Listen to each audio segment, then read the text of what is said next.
Hi BookTube, Lynette here, and today's video is going to be my wrap up of the books that I read in February.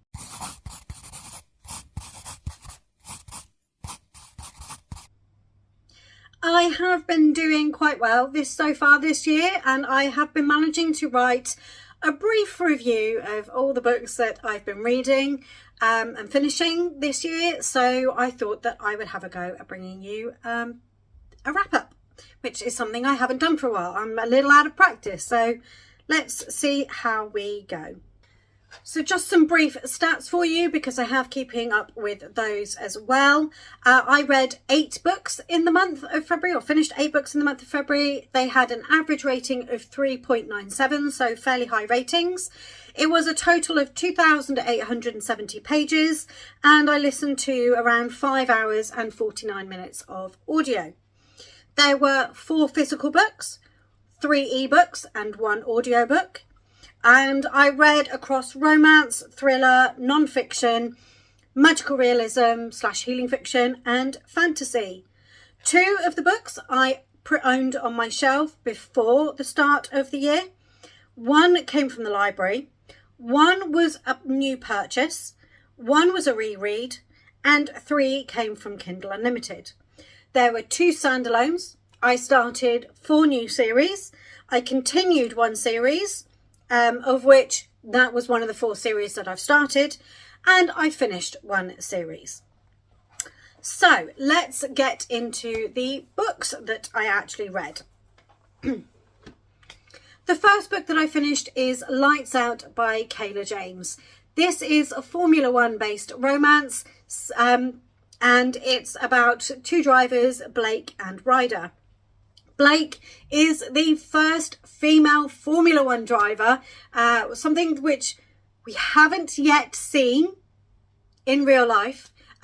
So you know, art is not imitating life yet. Will life imitate art? Fingers crossed, one day. But yes, Blake has her dream to drive in Formula One for real. And when she signs up with the team, they decide that the best thing would be to pair her up with her teammate Ryder, and Ryder offers her a place to stay.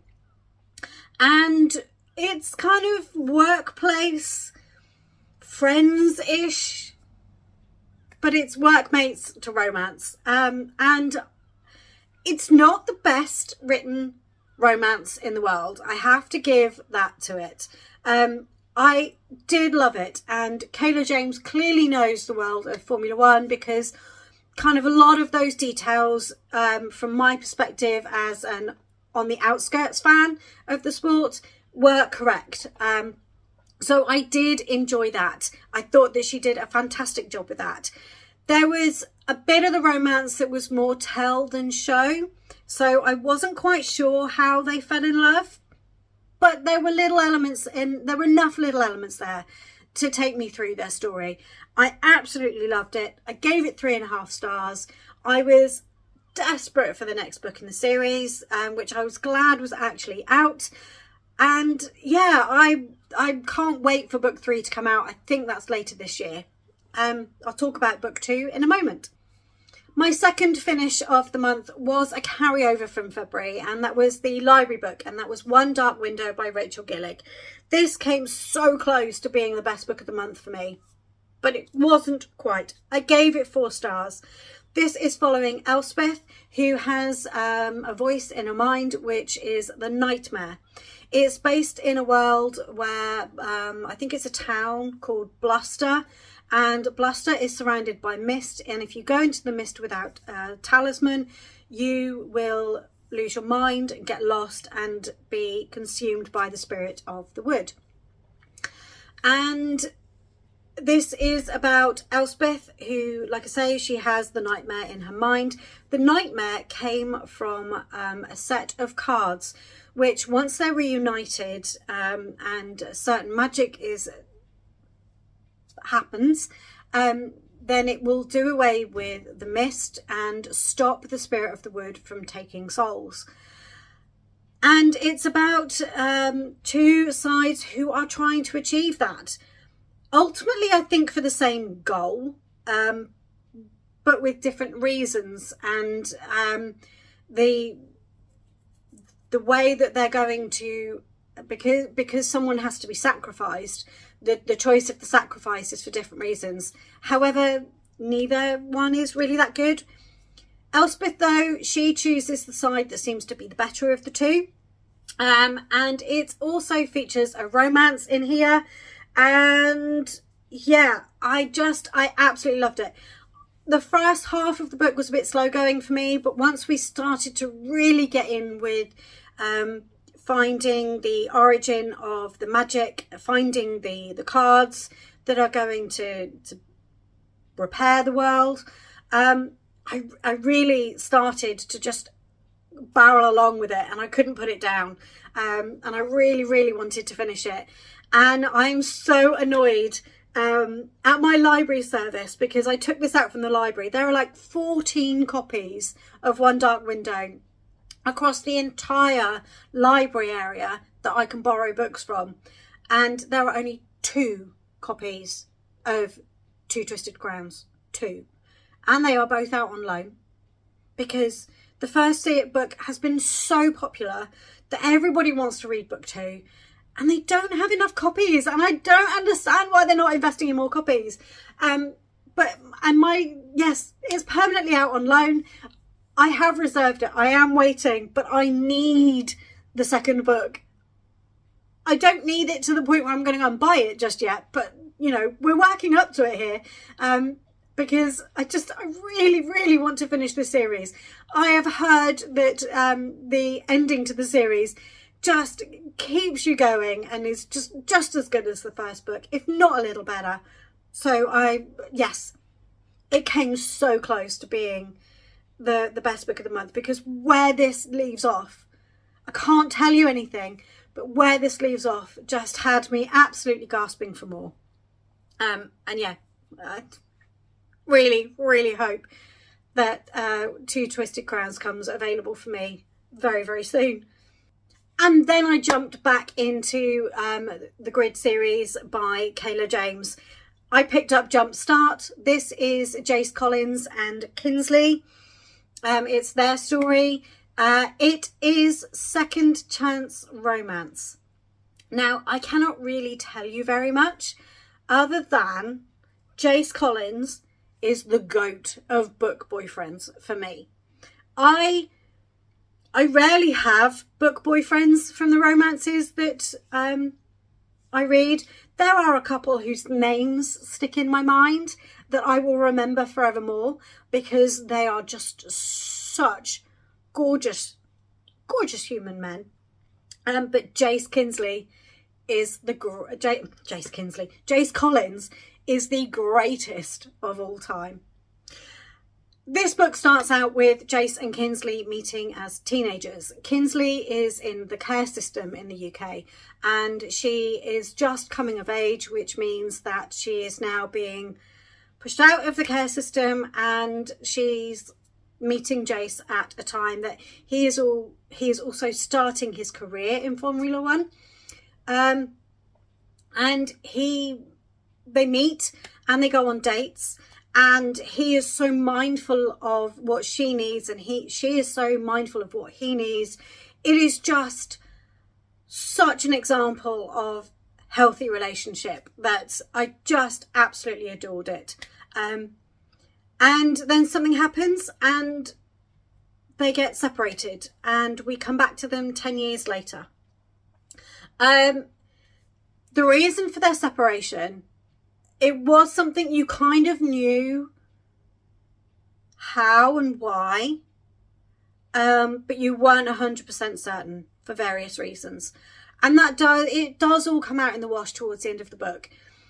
That, for me, is the only letdown, and the reason why it's not a 5-star. It's 4.75.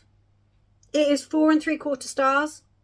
Thank you, Storygraph, for allowing me to do quarter stars, because it just was not quite perfect enough. Everything coming out at the end was just a little bit cliche. Could have been done slightly differently. And if it had been done in a slightly different way, it would have been 5 stars for me.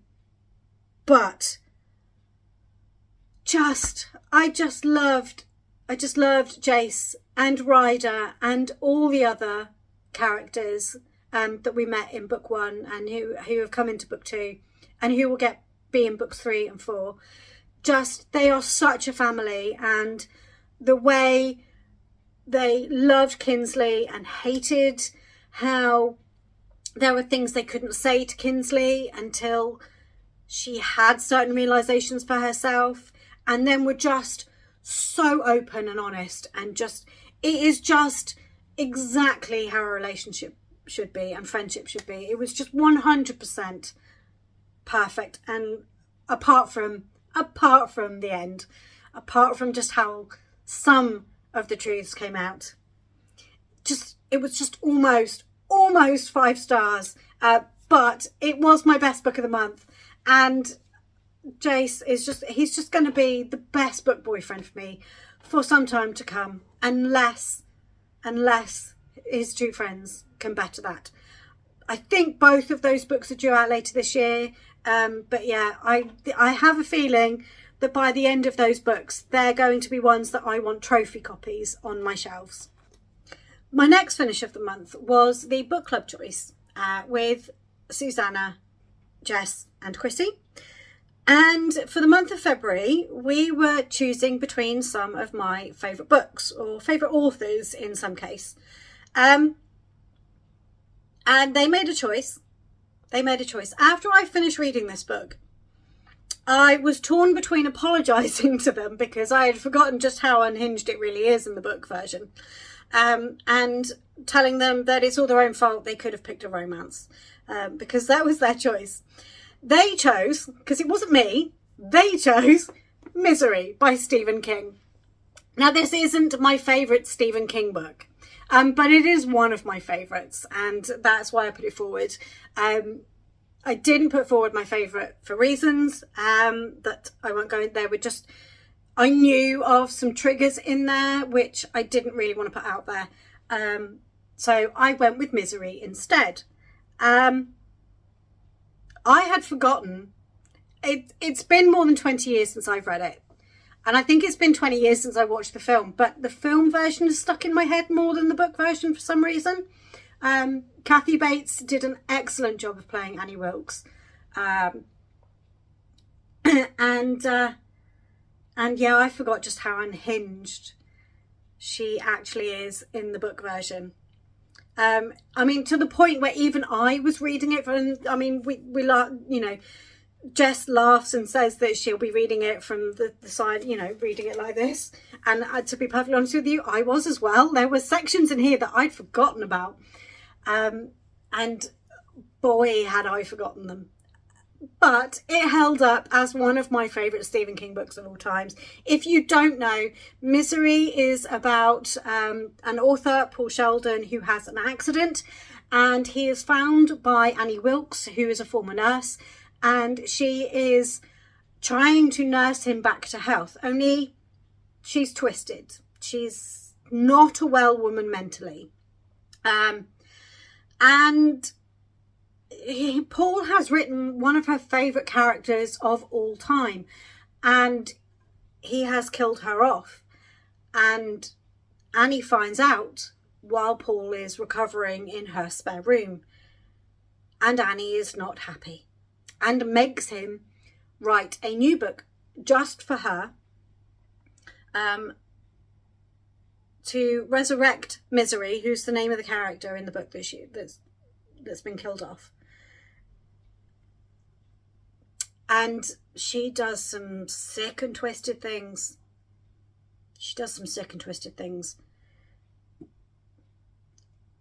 I gave this 4 stars. It's not a 5-star read for me, but it is so good.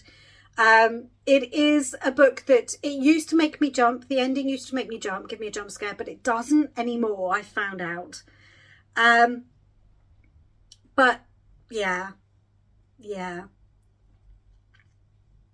I am sorry to Jess, Chrissy and Susanna. I am sorry. But also, you did it to yourself because you had the choice of this and 2 romances and you chose this. You chose it. And that's all I'm going to say. But yes, I'm glad to have reread it. Like I say, it has been, thinking back, it has been more than 20 years since I read this. So it was really good to go back to it. And I'm looking forward to rereading some more of my favourite Stephen King books, just for myself, not for the book club, at some point in the future. My third finish of the month was my audiobook that I was listening to on my commute, and that was Surviving to Drive by Gunther Steiner. This is a diary format. The publishers asked him to keep a diary of his year in Formula One. I think it was the 2022 year that we follow. And it was a great insight into the world of Formula One, I have to say. However, Gunther Steiner, if you've seen Drive to Survive on, I think it's on Netflix. I've never watched it, but I believe that he features quite heavily in that, but he's very sweary. Now, I have nothing against people swearing. However, as part of everyday language, it does give me the ick. It is something that makes me cringe when I hear people, every other word is a swear word. He blames it on the fact that he learnt to speak English in racing garages. I don't think that is any excuse. For me, swearing is not everyday language. But yes, it was a good insight into the world of a team principal. I'm never going to reread it. I'm never going to listen to it again. I would listen to other perspectives, and I have. I listened to Jenson Button's audiobook a few years back, following his year that he won the championship. So I would listen to other non-fiction based in F1, around the world of F1, because it is a subject that intrigues me. But yeah, it was okay. It kept me company as I drove to work and home every day. My sixth finish of the month was Saint by Sierra Simone, and this was to complete a series. Yay! One series knocked off the list. This is finishing the Priest series that started with Priest. We are following the third brother. There were 4 brothers. Yes, we're following the third brother. I think there might be a novella following the 4th brother, but I don't think there's an actual whole book. This is following Aidan, who at the end of book 2, he has a bit of a mental health crisis, I think. You get a hint at it anyway, that something is going on there. And this book picks up with Aidan has joined a monastery and is about to take his final vows to become a fully fledged monk. But as part of that, when he ran away to the monastery, he was in a relationship and he ran out on that relationship. And this relationship with his brother's best friend, Elijah. And this is how Elijah, after a few years, has come to see him. Elijah is about to get married to someone else, and he's just come to see Aidan to try and get some closure, I think. Only it opens up a whole can of not ready. And Aidan is about to go on a journey to see if other stricter sects of religion would be better suited for him. He needs something more, but he's not quite sure what. And Elijah goes with him, and as a result of this, they rekindle their relationship while they are on the road. And it's just, 4 stars for me. I thoroughly enjoyed it. This is on the erotica end of romance, spicy romance. I think it is actually marketed as erotica. I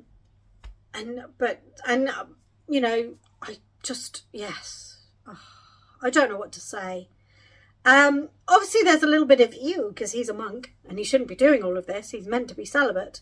And it is about a couple who have been brought up with the Catholic faith, but being gay they're told that they cannot practice the Catholic faith, and it's about them reconciling their beliefs and each other's beliefs, and how they feel for each other and how they want to live their life with being an active member of the church. And that does actually get worked out. It is progressed through the story towards the end, which was nice, because it does mean that they could find their happy ever after because of that.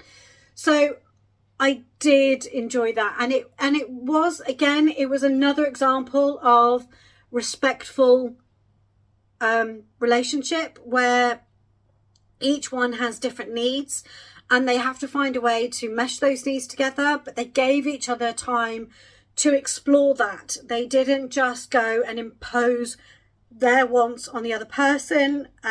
They thought about it, they separated and came back together, and it worked really, really well, and I really, really enjoyed it. And I'm sad that this series is over.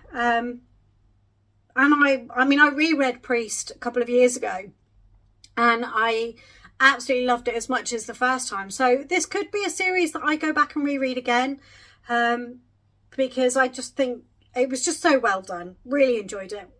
Sorry to have finished the series. Glad to have knocked a series off my list. Yeah, there we go. I enjoyed it. And then my final two finishes of the month were both read from start to finish on the same day. I follow Jade at Radio JD Ray Reads. Can't get my tongue around that. She hosts a readathon exclusively for patrons, and I am one of her patrons.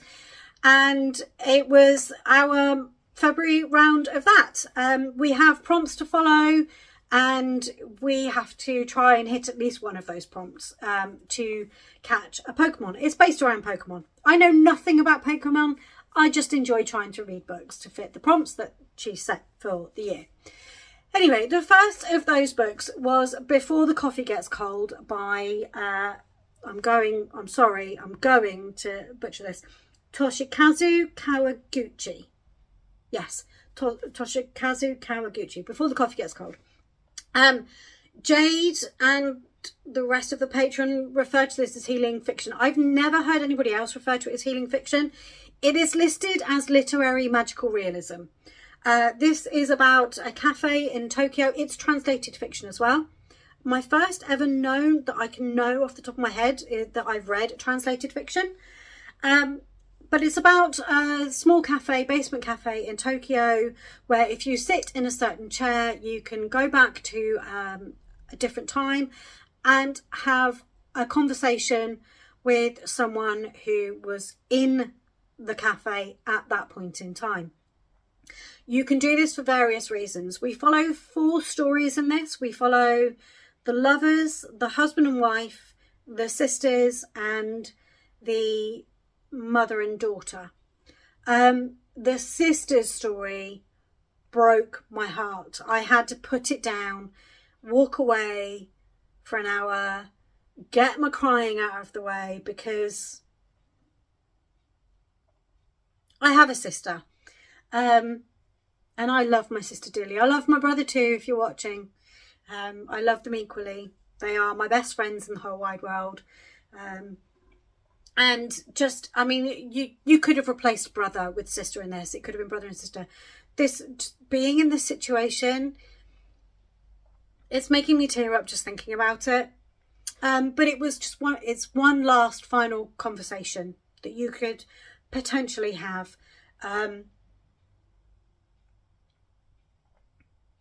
They call it healing fiction because it makes you cry, and it makes you think about the world around you and the people that you love, and who would you go back and talk to if you could.